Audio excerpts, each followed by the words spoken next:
जय Hind. Welcome to S physics. आज इस वीडियो में हम लोग एनडीए के जनरल साइंस के क्वेश्चंस जो है वो सॉल्व करेंगे, जो बहुत आसान है या आसान नहीं है तो आसान हो जाएंगे।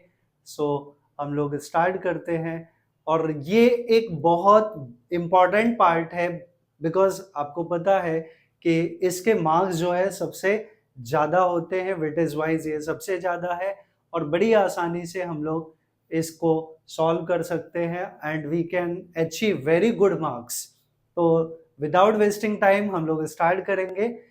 सो जनरल साइंस में पहले जो हम लोग क्वेश्चंस ले रहे हैं, क्वेश्चंस पिक करेंगे। ये क्वेश्चंस जो है ऑलरेडी एनडीए एग्जाम्स में आ चुके हैं। ये जो भी क्वेश्चंस मैं यहाँ पे डिस्कस कर रहा हूँ ये ईयर 2020 का एनडीए एग्जाम का पेपर का मैंने पार्ट लिया हो, वहां से क्वेश्चंस पिक किए हुए हैं। तो हम लोग स्टार्ट करते हैं। पहला क्वेश्चन है the correct relation between the radius of curvature and focal length of the spherical mirror. हम बात कर रहे हैं स्फेरिकल मिरर की और रिलेशन पूछा है।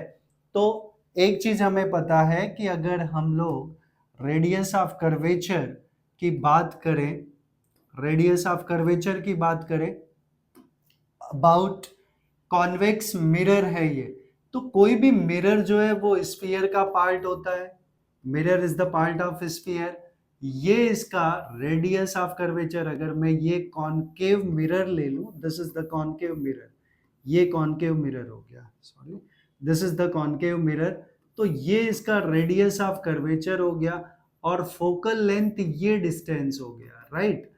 तो रेडियस ऑफ कर्वेचर बड़ा है और फोकल लेंथ छोटा है, तो दोनों में रिलेशन क्या है, r is equals to 2f। ये बेसिक इंफॉर्मेशन है, जनरल साइंस हमें पता है कि जो रेडियस ऑफ कर्वेचर है it is the twice of focal length. अब हम लोग चलते हैं सेकंड क्वेश्चन पे। A lemon kept in water in a glass tumbler appears to be larger than its actual size। बोला है कि एक ग्लास है और इस ग्लास में एक लेमन रखा है, लेमन, और it is filled with the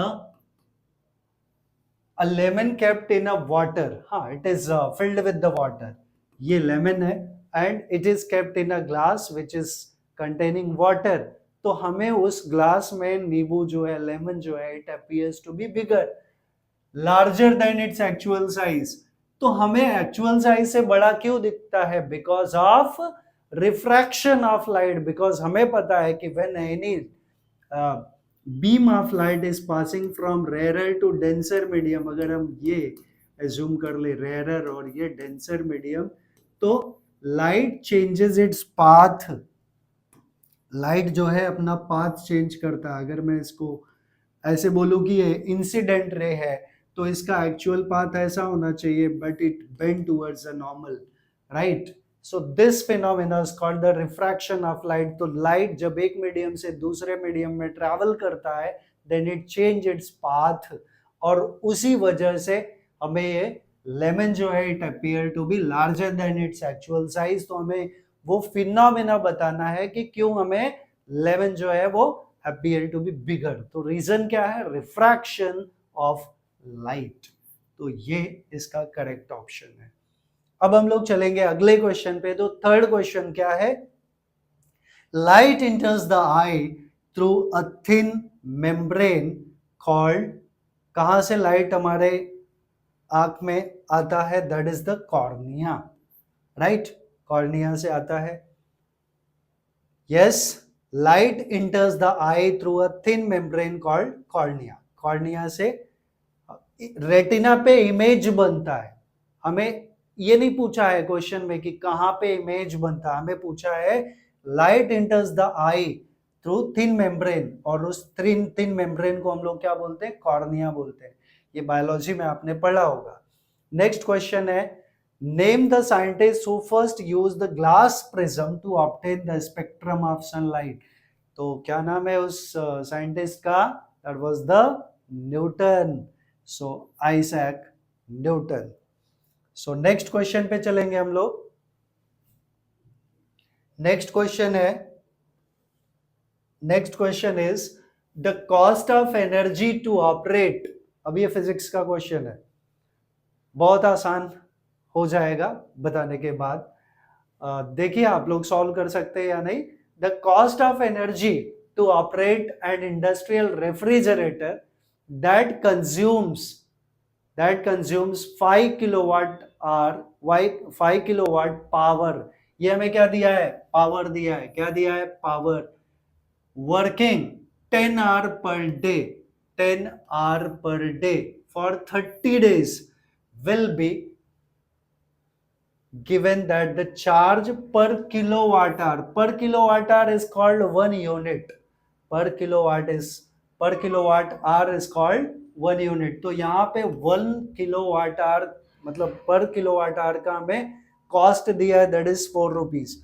तो यहाँ हमारा अप्रोच क्या होना चाहिए सॉल्व करने के लिए क्वेश्चन, क्या दिया हमें, पावर दिया है 5 किलोवाट, तो power is P which is 5 kilowatt, kW kilowatt.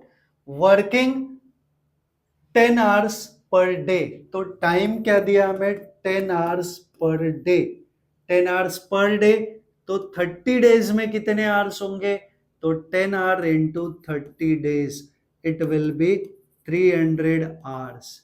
In a month कितना होगा, 300 आवर्स। ये पावर मिल गया और टोटल टाइम मिल गया। तो एनर्जी जो होती है वो क्या होती है, एनर्जी अगर हम बात करें फार्मूले की, तो power is work done upon time.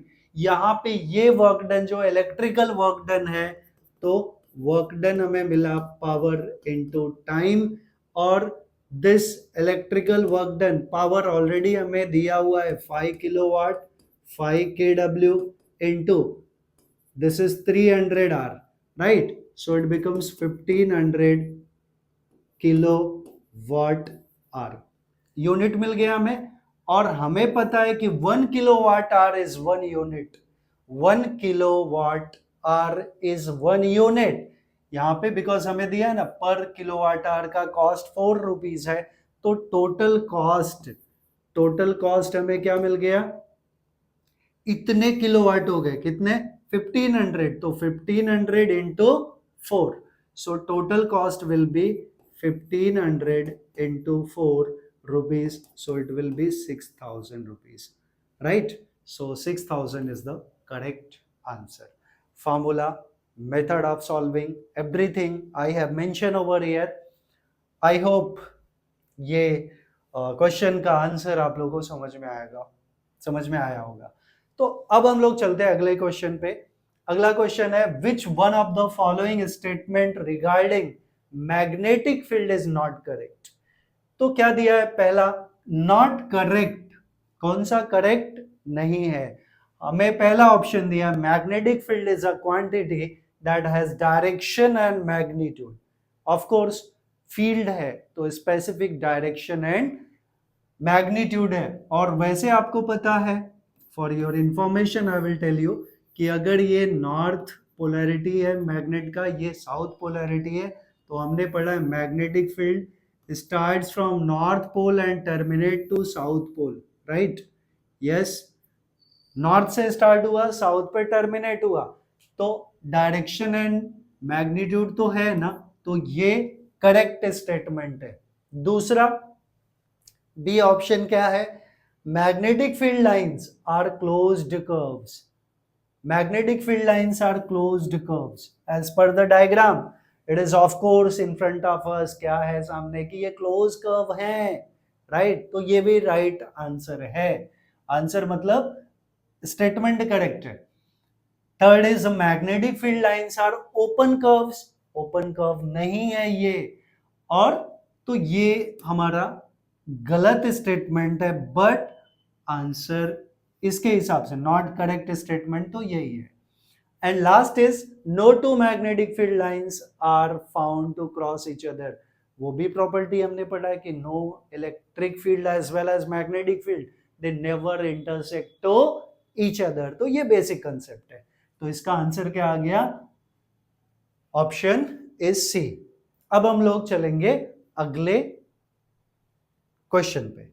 तो अगला क्वेश्चन है हमारा, next question is how many covalent bonds are present in the chloropropane molecule. Chloropropane, अब chloropropane molecule having molecular formula, okay, हमें पूछा है कितने कोवेलेंट बॉन्ड है, how many covalent bonds are there. तो सबसे पहले हम क्लोरोप्रोपेन का हम स्ट्रक्चर ड्रॉ करें, तो यहां देखें सबसे पहले 3 कार्बन है, तो 3 कार्बन और कार्बन कार्बन के बीच में सिंगल कोवेलेंट बॉन्ड होना ही है, और एक क्लोरीन अटैच है, तो क्लोरीन का पोजीशन हम यहां पे दे देते हैं। क्लोरीन का पोजीशन कहां पे दे दें, इस पोजीशन पे हम लोग क्लोरीन दे देते हैं, राइट। अब हाइड्रोजन कहां कहां कनेक्टेड होंगे, हाइड्रोजन कहां कहां कनेक्ट हो सकते हैं, एक हाइड्रोजन इससे, राइट, एक यहां हाइड्रोजन हो सकता है, एक यहां हाइड्रोजन हो सकता है, एक यहां हो सकता है, एक यहां हो सकता है, एक यहां हो सकता है, और एक यहां हो सकता है। तो जितने अब यहां पे बॉन्ड बने, हमें वही टोटल बॉन्ड काउंट कर लेने हैं, 1 2 3 4 5 6 7 8 9 और ये रहा 10। तो ओवरऑल कितने कोवेलेंट बॉन्ड बन गए, 10। So answer is D. Structural formula हमें बनाने आना चाहिए, फिर हम बॉन्ड को काउंट करके बड़े आसानी से लिख सकते हैं। अब हम लोग चलते हैं अगले सम पे। तो अगला क्वेश्चन है ओके, अगला क्वेश्चन है which one of the following is the most fundamental characteristic of an element.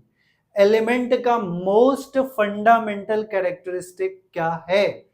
तो हमें पता है कि मेल्टिंग पॉइंट एंड कलर, ये तो फिजिकल प्रॉपर्टीज हैं, तो इसका कुछ लेना देना नहीं है। Atomic number and atomic weight, atomic weight नहीं है बल्कि क्या है, एटॉमिक नंबर।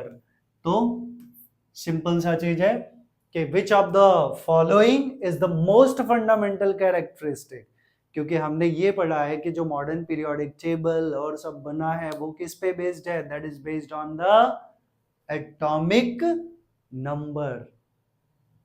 ओके, तो अब चलते हैं अगले सम पे। अगला क्वेश्चन है question number 9, neutrons were discovered by, neutron का डिस्कवरी किसने किया था।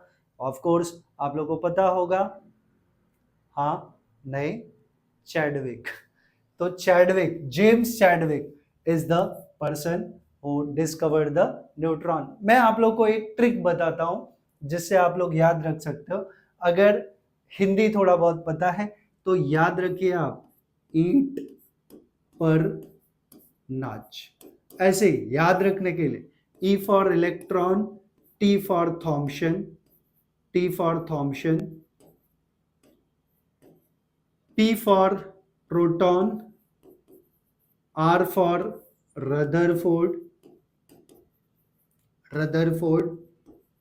and N for neutron and Ch for Chadwick, right? Chadwick. तो ये जो है ऐसे हम लोग याद रख सकते हैं। आई होप आप लोग को ये छोटा ट्रिक पसंद आया होगा। तो याद रखिए, ईट पर नाच, ई फॉर इलेक्ट्रॉन, इलेक्ट्रॉन किसने ढूंढा था, J Thomson. P for proton, proton की खोज किसने किया था, Rutherford. N for neutron, neutron की खोज किसने किया था, चैडविक। दैट्स ऑल, आपको कभी नहीं भूलेगा, तो याद रखिए आप इसको। That is the trick to learn this thing. Now next, ये बता दिया हमने। क्वेश्चन नंबर 10 पे चलते। तो क्वेश्चन नंबर 10 क्या है, atomic mass of an element is equals to the sum of number of atomic mass बोला है, atomic weight या mass number। atomic mass, atomic weight, mass number तीनों टर्म सेम होते हैं। तो ये क्या है, electrons and protons only, sum of electrons and proton, proton and neutron, तो डेफिनेटली ये क्या है, proton and neutrons, right, protons and neutrons. Because हमें क्या पूछा है, एटॉमिक मास, एटॉमिक नंबर क्या है, नंबर ऑफ इलेक्ट्रॉन्स और number of protons, that is atomic number. Mass number क्या है, न्यूक्लियस में जो प्रेजेंट है उसका सम, तो न्यूक्लियस में क्या रहता है, proton and neutron, so protons and neutrons only, right. तो ये भी सम हमने कर लिया ये क्वेश्चन। अभी चलते हैं नेक्स्ट क्वेश्चन पे। Next question is which one of the following state elements isotope is used in the treatment of cancer? Cancer के ट्रीटमेंट में कौन से एलिमेंट का आइसोटोप यूज होता है? तो सबसे पहले आपको पता होना चाहिए कि आइसोटोप क्या होता है। Isotopes are the atoms of the same element having same atomic number but different mass number. Like अगर कोई एक ही एलिमेंट है, हाइड्रोजन हाइड्रोजन हाइड्रोजन, इसका एटॉमिक नंबर 111 तीनों का और मास नंबर 1 2 3, तो ये जो है ये तीनों क्या है, आइसोटोप्स ऑफ हाइड्रोजन, राइट, ये है आइसोटोप्स ऑफ हाइड्रोजन। तो हमें आइसोटोप की बात हो रही है, ठीक है। तो कैंसर के लिए कौन सा आइसोटोप यूज होता है, वो है cobalt. Uranium is a radioactive substance, cobalt is also radioactive substance। अच्छा, आयोडीन कहाँ यूज होता है, ये इसका आंसर तो कोबाल्ट हो गया, बट मैं थोड़ा ज्यादा इंफॉर्मेशन देने की कोशिश कर रहा हूं। Iodine and sodium chloride isotopes, ये दोनों जो हैं वो ट्रेसर्स के फॉर्म में यूज होते हैं। ट्रेसर्स लाइक अगर कहीं हार्ट में ब्लॉकेज वगैरह है तो उसको आइडेंटिफाई करने के लिए ट्रेसर्स का यूज होता है, वहां पे रेडियो सोडियम क्लोराइड यूज होता है। रेडियो सोडियम क्लोराइड याद रखिएगा, radio sodium chloride is used as the tracers, okay, TRACERS, tracers. तो वो भी इंफॉर्मेटिव चीज है, याद रखना है आपको। Next is which one of the following cell organelles may play a role in expelling excess water and wastages in case of unicellular organisms? तो इन यूनिसेल्युलर में जो ये ऑर्गेनेल्स हैं which used to play a role in expelling excess water and wastages, इसका answer क्या है, very simple, it is, इसमें कुछ करना नहीं है, वैक्यूल्स इज द आंसर। अब हम लोग चलेंगे नेक्स्ट क्वेश्चन पे। Which one of the following terms describe the practice of growing two or more crops simultaneously on the same piece of land? Same piece of land क्या बोलते हैं हम उसको, क्रॉप रोटेशन नहीं। क्रॉप रोटेशन क्या होता है कि एक क्रॉप अभी हमने ग्रो किया और फिर नेक्स्ट ईयर दूसरा क्रॉप हम ग्रो करेंगे, उसके नेक्स्ट ईयर फिर दूसरा, that is the crop rotation. Mixed cropping, हाँ, तो ये मिक्स्ड क्रॉपिंग है, साइमल्टेनियसली एक ही साथ हम लोग दो दो क्रॉप्स अगर ग्रो करें तो that is the mix cropping. So answer is the mix cropping.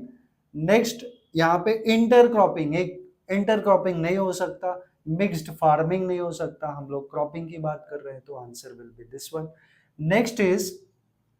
Next we have next question which is question number 14।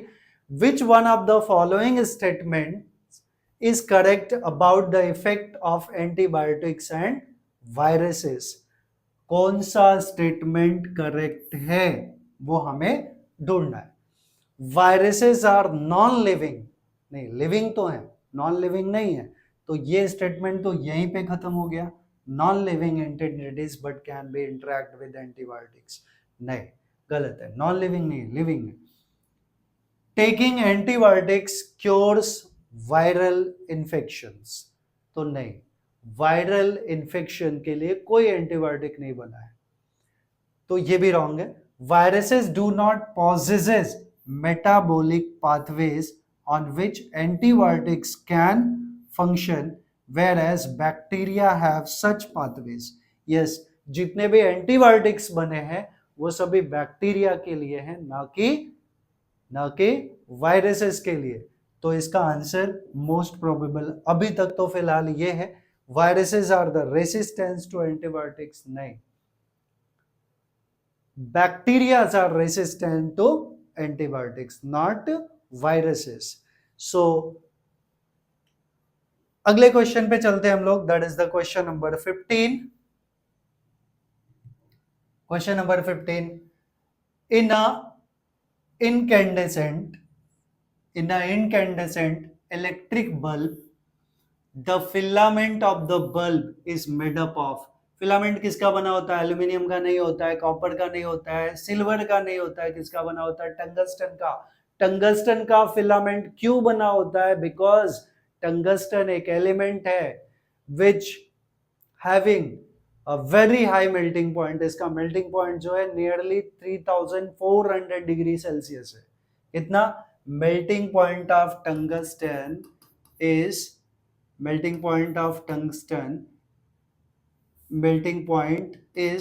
3400 degree Celsius, इसलिए ये पिघलता नहीं है। फिलामेंट इसके लिए इसी मटेरियल का बनता है, इसी एलिमेंट का बनता है, right. Next is we have question number 16। Question number 16 पे चलते हैं हम लोग। क्वेश्चन नंबर 16 क्या है? Two equal resistors are connected in parallel. Two equal resistors are connected in parallel and a battery of 12 volt is connected across this combination। यहां दिया है बैटरी जिसका वोल्टेज कितना है? 12 volt is connected across this combination। A DC current of 100 milliampere, DC current of 100 milliampere, milliampere है, इसको हम ampere में कैसे कन्वर्ट करेंगे? I जो है वो हमें दिया 100 milliampere, which we can write 100 into 10 raised to minus 3 ampere, which we can write 10 raised to minus 1 ampere या 0.1 ampere, right? Yes, 0.1 ampere। तो I हमें मिल गया 0.1 एम्पियर, ये I का वैल्यू हो गया, याद रखना है। नेक्स्ट बोला है through the circuit as given below the value of R, resistance का वैल्यू क्या है, राइट। तो दो चीजें हमें पता है, I हमें दिया है और V दिया है 12 वोल्ट। V कितना है? 12 वोल्ट, राइट। तो रेसिस्टेंस हमें पूछा है, तो यहां दो रेसिस्टेंसेस हमें क्या दिया है? पैरेलल में दिया है। और पैरेलल में क्या होता है? पोटेंशियल सेम होता है। पोटेंशियल क्या होता है? सेम होता है। करंट डिवाइड होता है। तो ये आरपी मैं यहां से निकाल लूं। पैरेलल के केस में हमने रेसिस्टेंस पढ़ा है 1 upon RP is equals to 1 upon R1 plus 1 upon R2, but R1 is R and R2 is also R। दोनों कैसे हैं? R और R है। So 1 by R plus 1 by R, that becomes 2 by R। तो RP कितना हो गया? RP जो है वो क्या मिल गया हमें? इसका रेसिप्रोकल ले लें तो R by 2। तो नेट या इक्विवेलेंट रेसिस्टेंस हमें R by 2 मिल गया है, राइट। तो हमें वैल्यू ऑफ R पूछा है। क्या पूछा है? वैल्यू ऑफ R, करेक्ट, क्योंकि वैल्यूज में पूछा है। तो सबसे पहले हम R निकाल लें। RP कितना हो गया? It is RP is Ohm's law apply कर रहे हैं हम लोग। V is equals to IR, so R will be V by I। तो V हमें पता है 12 वोल्ट है। V जो है कितना है? 12 वोल्ट है। इसको नीचे लिखता हूं मैं। V जो है 12 है, अपॉन I कितना है? 0.1। तो ओवरऑल RP कितना हो गया? 120 ओम। ये RP मिल गया हम लोग को। वही पूछा, I hope so. Yes, RP net resistance. RP क्या मिला हमें? आरपी मिला है 120 ओम। इन दोनों का कंबाइन कितना मिला है? 120। तो सिर्फ एक आर कितना होगा? उसका डबल होगा। क्यों? क्योंकि पैरेलल में रेसिस्टेंस हाफ होता है, तो ये हाफ वैल्यू आया है, तो एक्चुअल में रेसिस्टेंस कैसा रहेगा? डबल होगा। So it will be 240 ohm, right. क्योंकि आरपी जो आया वो 120 का वैल्यू, आरपी का वैल्यू इज 120, तो 120 is equals to R by 2, so R will be 2 into 120 which is 240 ohm. तो ये हमारा फाइनल आंसर हो गया, राइट। अब हम लोग चलते हैं अगले सम पे। अगला क्वेश्चन है which one of the following, मैं बार बार सम वर्ड यूज कर रहा हूं बिकॉज न्यूमेरिकल एक आ गया है, तो विच of the following is not the unit of energy, कौन सा यूनिट है जो एनर्जी का यूनिट नहीं है, तो joule is the of course unit of energy. Watt hour, अब भी हमने जस्ट इसके पहले बताया कि power is work done upon time, तो work done will be power into time, power का यूनिट वाट है, टाइम का यूनिट आर है, तो watt into hour it will be unit of work done, तो वर्क डन और energy same है, work done is the form of energy. Now newton metre, newton metre, और ये देख ले kilogram metre, kilogram metre per second square, तो kilogram into metre per second square, तो kilogram mass है और ये एक्सेलरेशन हो गया, किलोग्राम मतलब मास, किलोग्राम किसका यूनिट है, मास का, तो ये मास हो गया, और metre per second square acceleration का है, तो ये फोर्स का हो गया, ये फोर्स का हो गया। और newton metre, newton metre work done is force into displacement, तो फोर्स का न्यूटन, डिस्प्लेसमेंट का मीटर, तो ये भी तो वर्क डन है। तो कौन सा यूनिट है जो नहीं है, that is the answer is D, not this term, okay. तो राइट आंसर क्या है, which one is not, which one of the following is not the unit of energy, तो क्योंकि ये फोर्स का है, राइट, ये फोर्स का है, it is not the unit of what, it is not the unit of energy. So अब हम लोग चलते हैं अगले क्वेश्चन पे। अगला क्वेश्चन देखते हैं। अगला क्वेश्चन है we have which one of the following statement is not correct, फिर से हमें यही ढूंढना है कि which one is not correct. Biomass is renewable source of energy, renewable, yes. गोबर gas is produced when cow dung, crop, residues, vegetable waste and sewage are allowed to decompose in the absence of oxygen। ये भी सही है, क्योंकि biomass बनता कैसे, गोबर gas कैसे बनता है, वही जो भी स्लैबर सब डिकम्पोजेबल वेजिटेबल्स या उसके रेसिड्यू पार्टिकल्स हैं, सबको एक जगह इकट्ठा करके पिट में डाल दिया जाता है और उनको बंद कर दिया जाता है, मतलब air can't pass through that one, तो वही है, उसी को गोबर गैस बोलते हैं। तो एवरीथिंग इज गिवन।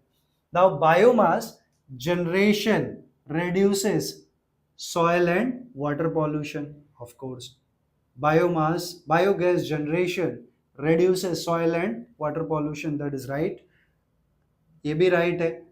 तो heating capacity of biogas is very low, नहीं, heating capacity of biogas is very high, right, heating capacity of biogas is very high, क्योंकि उसका जो कैलोरीफिक वैल्यू होता है किसका, बायोगैस का, वो बहुत हाई होता है, राइट। इसीलिए हम लोग उसको जब जलाते हैं तो it appears to be blue in flame, right, क्योंकि that having very high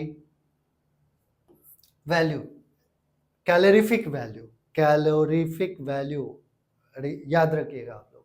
next है टू प्लैनेट्स, अगला क्वेश्चन है two planets orbit the sun in circular orbit with their radius of orbit r1 is equals to r and r2 is equals to 4r। क्या बोला है, two planet orbits the sun in circular orbit, sun है, sun के चारों तरफ दो planet है जो ऑर्बिट में घूम रहे हैं, ऐसे दो अलग अलग प्लैनेट अलग अलग ऑर्बिट में घूम रहे हैं, एक का रेडियस r है, दूसरे का 4r है।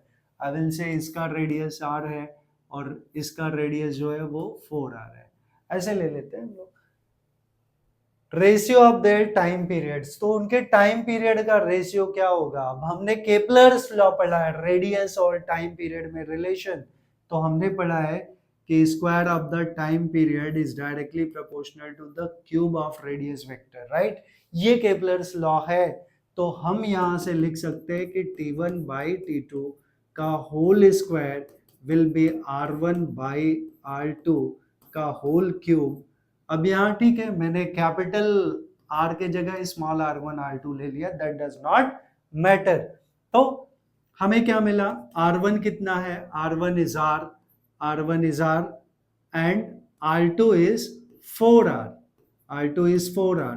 अब इसका क्यूब निकाले तो T1 बाई T2 का whole square is equals to R cancel, 1 by 4 का whole cube is 1 by 64, right. Because 1 by 4 का whole cube 1 by 4 into 1 by 4 into 1 by 4 क्या आएगा, 1 बाई 64। अब इस 1 बाई 64 को मैं 1 बाई 8 का होल स्क्वायर लिख सकता हूं, क्योंकि ये T1 बाई T2 का होल स्क्वायर है। तो अब square and square get cancel, हमें क्या मिलेगा, T1 by T2 is equal to 1 by 8। So T1 by T2 is equal to 1 by 8। तो ये हमें रिलेशन मिल गया, वही हमें चाहिए था, T1 बाई T2 का रेशियो। सो बहुत आसान है, जब आप लोग बार बार प्रैक्टिस करेंगे ना, तो ये जो न्यूमेरिकल वाले पार्ट हैं, फिजिक्स का जो पार्ट है, वो बहुत आसान हो जाएगा। इससे रिलेटेड जो भी इंफॉर्मेशन चाहिए वो मैं सब आप लोग को दूंगा। तो अब चलते हैं हम लोग अगले क्वेश्चन पे। अगला क्वेश्चन है हमारा, अगला क्वेश्चन है a metallic wire having resistance of 20 ohm, तो हमें क्या दिया, R is equals to 20 ohm is cut into two equal parts। अब इसको आप ऐसे समझ लीजिए कि ये वायर है, मेटेलिक वायर है, इसको हमने दो इक्वल पार्ट्स में कट कर दिया, इन इक्वल इन लेंथ, ठीक है, equal parts in length, length उनके सेम है, राइट। तो अगर ये पूरा R था तो इतने पार्ट का रेसिस्टेंस क्या हो गया, R/2, और इतने का भी कितना हो गया, R/2, राइट। क्यों, क्योंकि हमें पता है रेसिस्टेंस जो है वो डायरेक्टली प्रोपोर्शनल लेंथ के है, और लेंथ इसका हाफ कर दिया गया तो रेसिस्टेंस भी इसका हाफ हो जाएगा, और R का वैल्यू 20 है, तो इतने पार्ट का resistance will be 10 ohm, right, 10 ohm, और इतने पार्ट का भी रेसिस्टेंस क्या होगा, 10 ओम हो जाएगा। अब क्या बोला है कि देन कनेक्टेड इन पैरेलल, अब इनको हाफ हाफ पार्ट में कट करके उनको पैरेलली कनेक्ट कर दिया गया, दोनों वायर को ऐसे कनेक्ट कर दिया गया, ऐसे। ये रेसिस्टेंस 10 ओम है and this resistance is also 10 ohm, right, parallelly connect कर दिया गया। तो हम लोग को पूछा है कि of this parallel combination is equals to, अब ये पैरेलल कॉम्बिनेशन का वैल्यू कितना हो जाएगा। तो अब ये कैसे कनेक्टेड है, they are connected in parallel, और पैरेलल में रेजिस्टेंस का फॉर्मूला हमने पढ़ा है 1 upon Rp is 1 upon R1 plus 1 upon R2, और मैंने ये बताया कि R1 हमारा 10 है, R2 भी हमारा क्या है, 10 है, so it becomes 1/10 plus 1/10। Denominator same है तो न्यूमरेटर ऐड हो जाएगा, 2/10 हो गया, it is the value of 1 upon Rp, तो ये हो गया 1/5, 1 अपॉन Rp इज 1 अपॉन 5, तो Rp क्या हो गया, 5 ओम, Rp क्या मिल गया हमें, 5 ओम। तो ये नेट रेसिस्टेंस आ गया जो कि ऑप्शन सी है। अब हम लोग चलते हैं अगले क्वेश्चन पे। अगला क्वेश्चन है light of uniform intensity impinges perpendicularly on the totally reflecting surface. If the area of the surface is halved, the radiation force on it will be become। तो बहुत सिंपल सी बात है कि रेडिएशन जो है वो एरिया के ऊपर डिपेंड करता है, एरिया ज्यादा होगा तो ज्यादा रेडिएशन होगा, एरिया कम होगा तो कम होगा। अब यहां बोला है कि area of the surface is halved, अगर एरिया हाफ कर दिया गया तो रेडिएशन भी क्या हो जाएगा, हाफ हो जाएगा, so answer will be half. Nothing is to be think about it, हमें और कुछ सोचने की जरूरत नहीं है।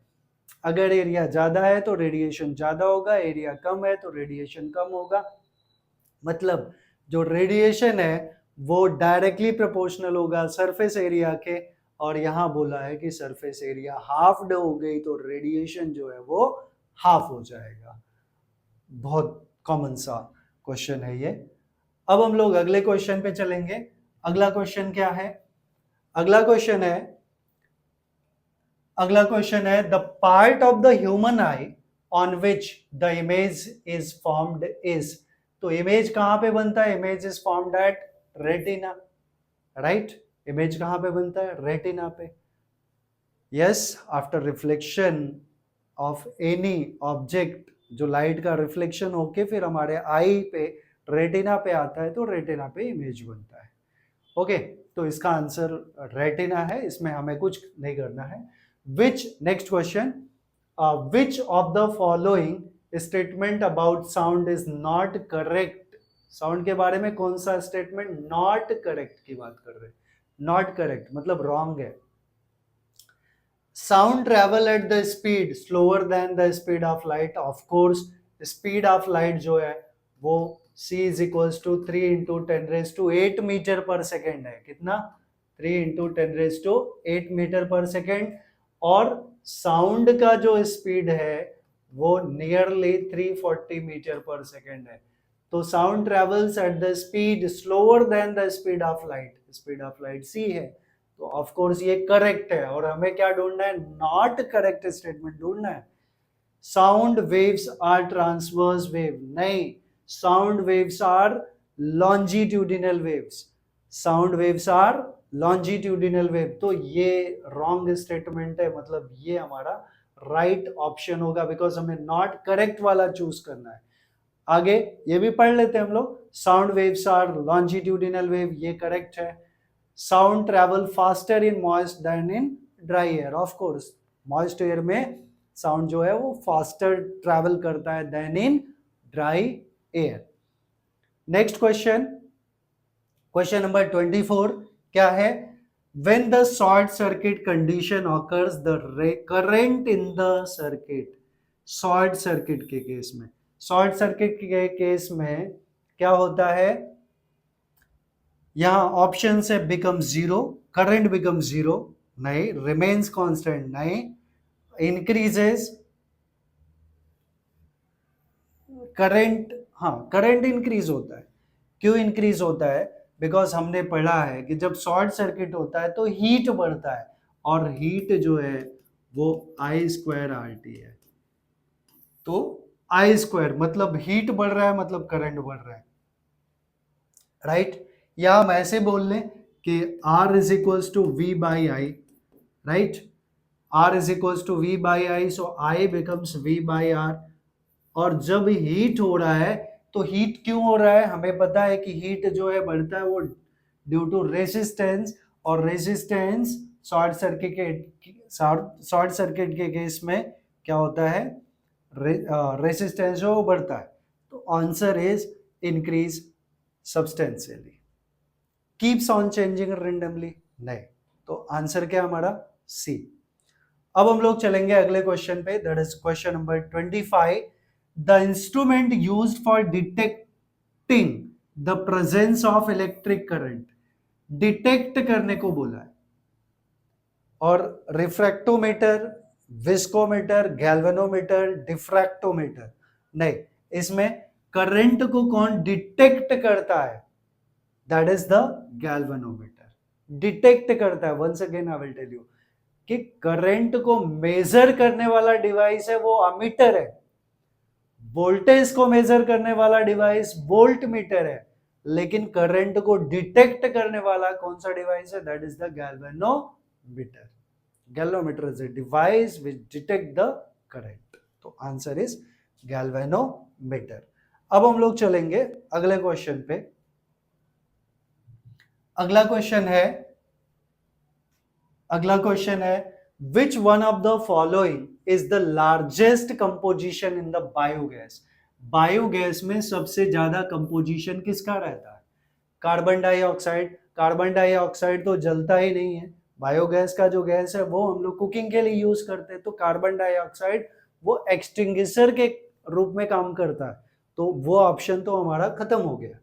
मीथेन, मीथेन ठीक है, methane.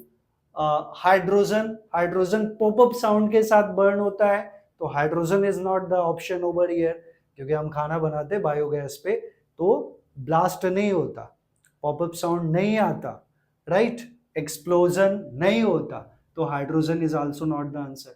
Hydrogen sulphide, hydrogen sulphide is not a cooking gas, तो आंसर हमारा क्या है, मीथेन, राइट। अब हम लोग चलते हैं अगले क्वेश्चन पे। अगला क्वेश्चन है, the sun appears reddish during sunrise and sunset. The phenomenon in optics which is responsible for this presence this appearance the sun of the sun is reflection, reflection तो नहीं है, total internal reflection वो भी नहीं है, scattering, right, scattering, यही देखिए scattering की वजह से ही why sky look like blue, क्योंकि ब्लू जो है, ब्लू कलर जो है वो सबसे ज्यादा स्कैटर होता है, राइट।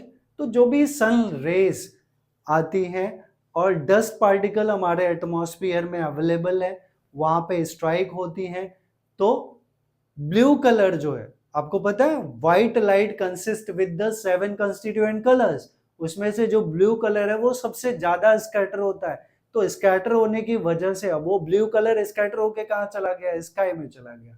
ऐसे बहुत से डस्ट पार्टिकल्स हैं हमारे एटमॉस्फेयर में, तो उसके वजह से वो फिनोमेना भी क्या है, स्कैटरिंग है, that is the reason why sky look like blue, that is the reason, same reason है, scattering, that phenomena is the scattering, right।